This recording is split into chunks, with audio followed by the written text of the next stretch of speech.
Today I will talk about God. It may be a bit strange to talk about God, someone who has been risen as an atheist in a family of engineers, and I still don't belong to any religion, and I most likely never will, because first of all, before I talk about God and how science has mathematically said that God should exist, not that they've proven it, but they themselves contradict to the principles of science if they said that God, in sense of some creator, doesn't exist. That would be contrary to their own principles. But I will get to that into the details in a minute. Basically, in one of my videos, I already mentioned the science theories which would give us special abilities.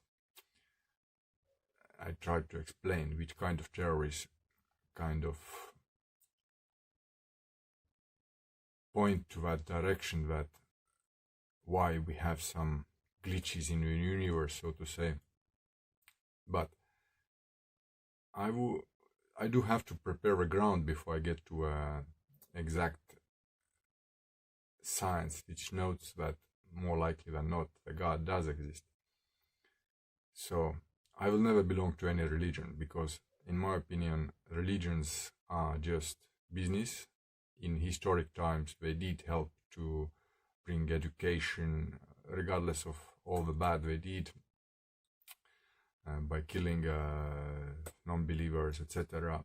In general, as a modern society as we have, they eradicated cannibalism and put into the universe some moral laws, so to say. But it's still business. They have some basic principles. Maybe some people who noted that there is some higher power in the universe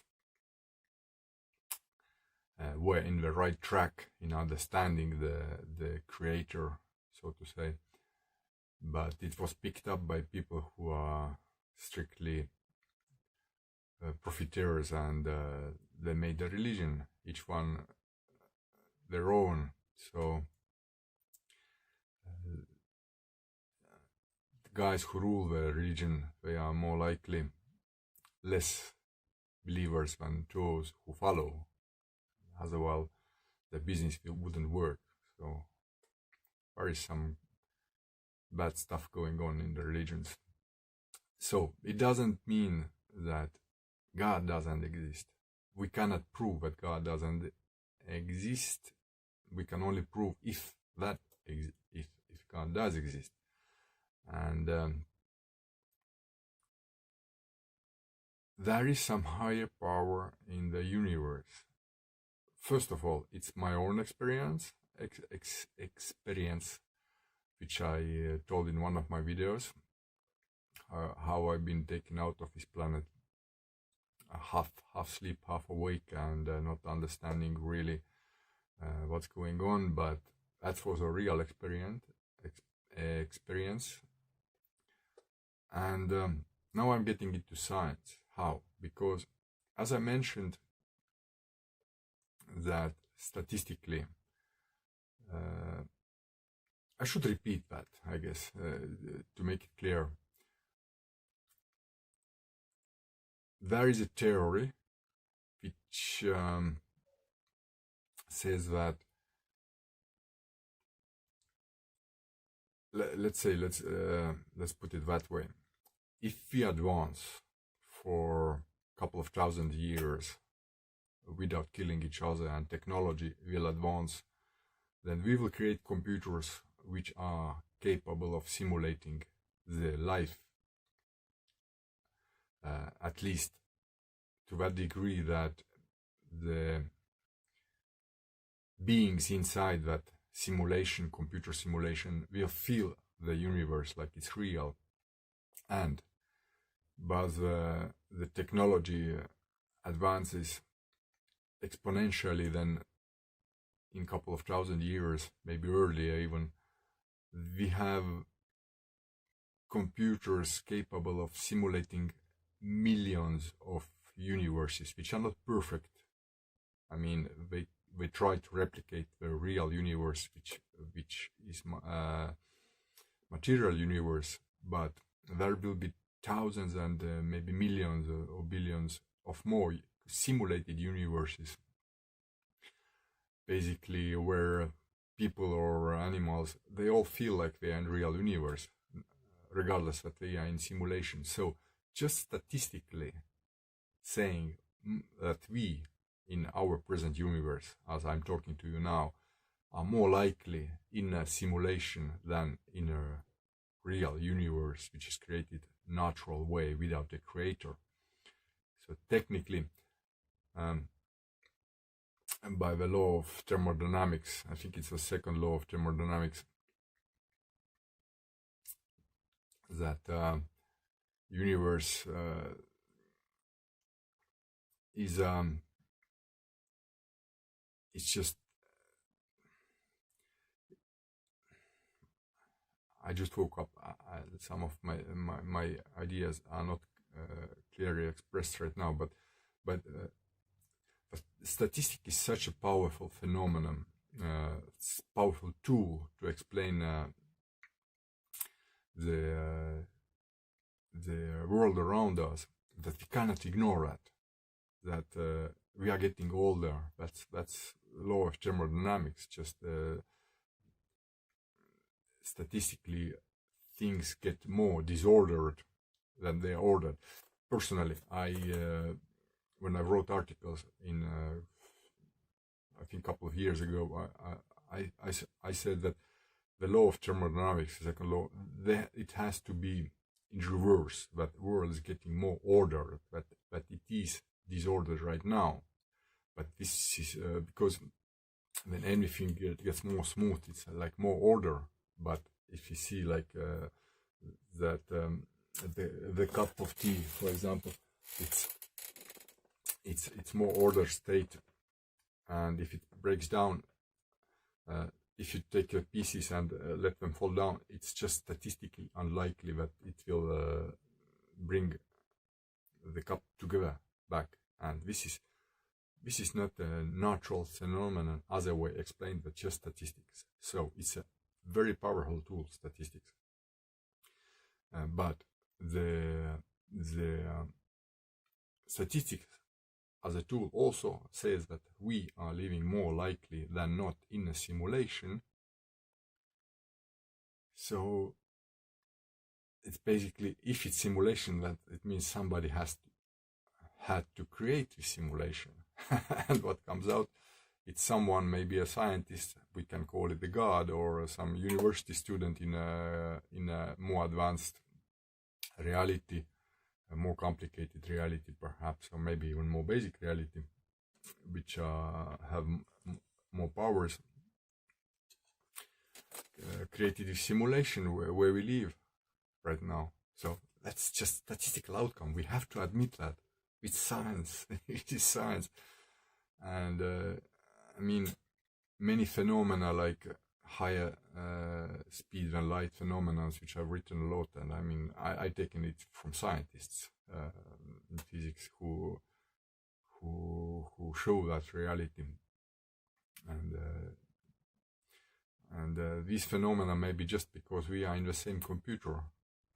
That's why several things, regardless of simulation, which has set speed limit of light, as we are in the same computer, everything, every part of this universe, every tiny part of this universe is in the same computer, then of course we are connected. And some of these phenomena show up in our science experiments. So basically, long story short, I just thought about the science ideas, which are not created by me. They are by very much smarter people than me, have come to conclusions that this is the reality we live in. And one of the ideas was that more likely than not, we are living in a simulation, in a computer simulation. That admission has to admit the existence of higher power, somebody who created the simulation. And that, in a sense, I say, is a God. What else? It's a creator. For us. Itself, the creator being created by something else, probably. But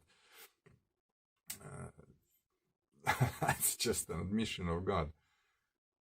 I don't think we have to pray for it, the God, because God created us, given us the brain and the capacity to do the stuff. So the best act of respect to God is to use our brain and our capacity and our abilities in our computer simulation.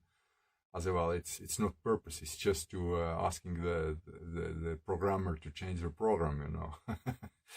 And I don't think that in a so large universe, the asking of will change anything. So programmer probably isn't even capable of listening the demands of its characters. Maybe it is, I don't know. But the fact that statistics shows we are living in a simulation more likely than not, we have to accept it as a reality. So I'm not going to change my life with that realization, because I've always said, even if a real God existed, I mean, I've grown up in an atheist society in Soviet Union and in a family of engineers, and never visited churches or anything in my life. I mean, in childhood later, of course, I visited just from curiosity. But I mean, that's just a waste of time. To ask, you have to act.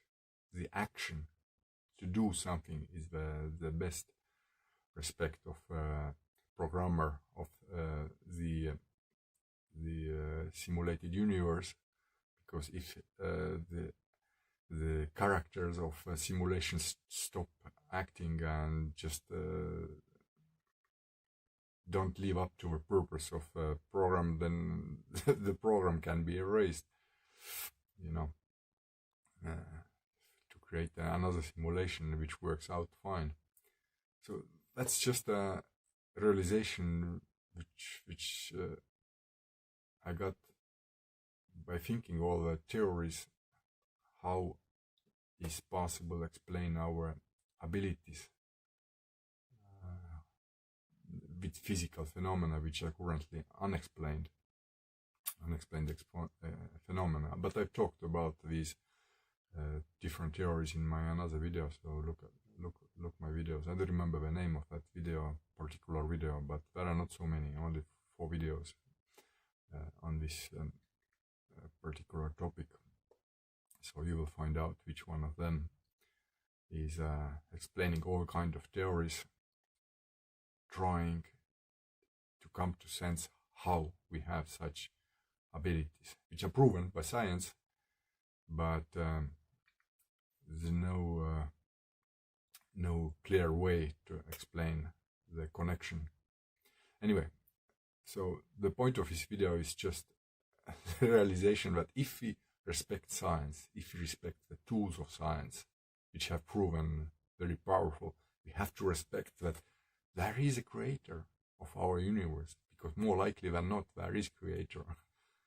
We don't know what it is, but if statistics says that more likely than not, if we say that more likely than not, this cup, when it falls down, it breaks apart, and never when you take all these pieces together.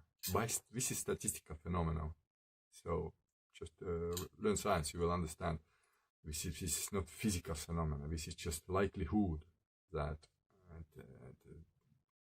trillions and times more likely that this cup,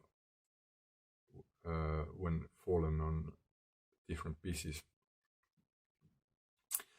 to a ground will not bring it back together, and we know it from reality, then we have to accept that more likely than not, trillions of times more likely, we are simulated creature,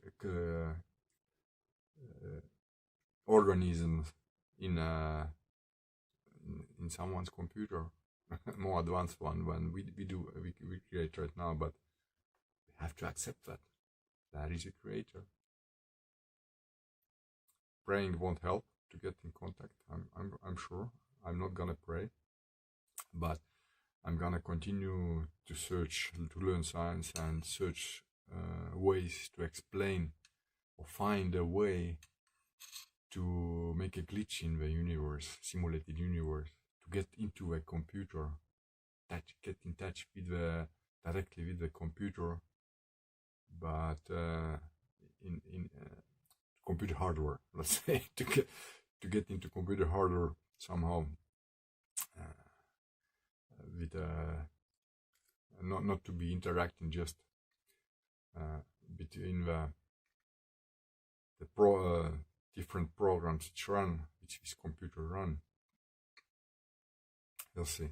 Anyway, that's just an idea that I had to express, a realization that why God exists, but let's say creator, just a creator with no classical sense of God.